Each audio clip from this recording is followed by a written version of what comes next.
The pockets of Lord Simon Jordan are going to be that bit lighter very soon when the £1,000 charity bet that he and I had. Indeed. Regarding Newcastle being top 6, they went even better than that. They're top 4. He said they wouldn't be.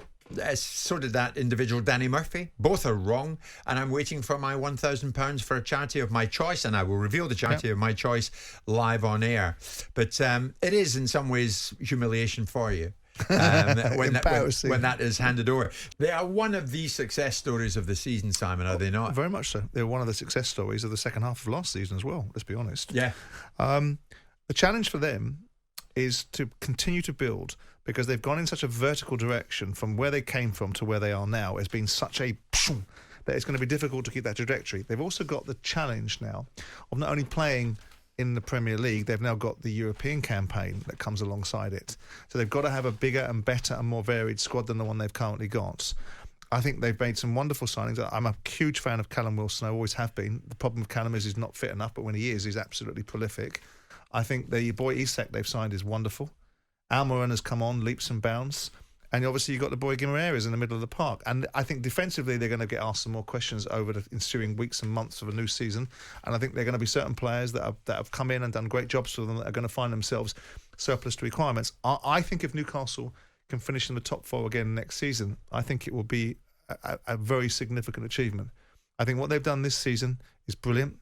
I think what Eddie Howe and the momentum and the feeling that they've built inside that football club of complete and utter togetherness, and the atmosphere at St James's Park is relatively unique. It's up there with the biggest clubs like Anfield, where they create these unique environments that are very difficult to play against. But now there's expectation. Don't care what the Newcastle fans say. There's expectation being created that there's a platform to be built across.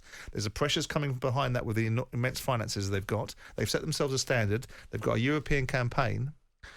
But it's all there, but you've also got... What's the but? What is the but? Well, the but is you expect Liverpool to wake up. You expect Chelsea to wake up. But they'll expect that as well. Fine. But the bottom line is these are clubs that one argument would make that these guys are experienced in what they're doing. Chelsea have had a blip. They didn't get Pochettino in, right? So they can continue that blip, right? So one would assume that's going to be arrested and that there's going to be a challenge from Chelsea to become contenders again. So there's a challenge that's not been available this season. Liverpool are going to be waking up because Klopp's already told you that he's back at it and on across it if he can keep himself under control on the touchline. Then ultimately he'll be available to do his job.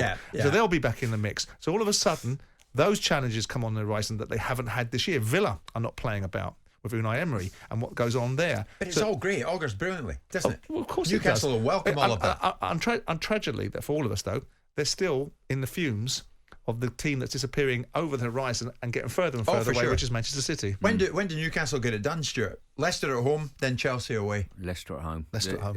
Leicester are playing without any spirit amongst themselves. They're playing like a team that are not up for the challenge of trying to get themselves out the bottom 3 at the moment, and I can't see anything other than a victory. Interesting, isn't it? Last week, the most wonderful team to have ever adorned the Premier League was Brighton.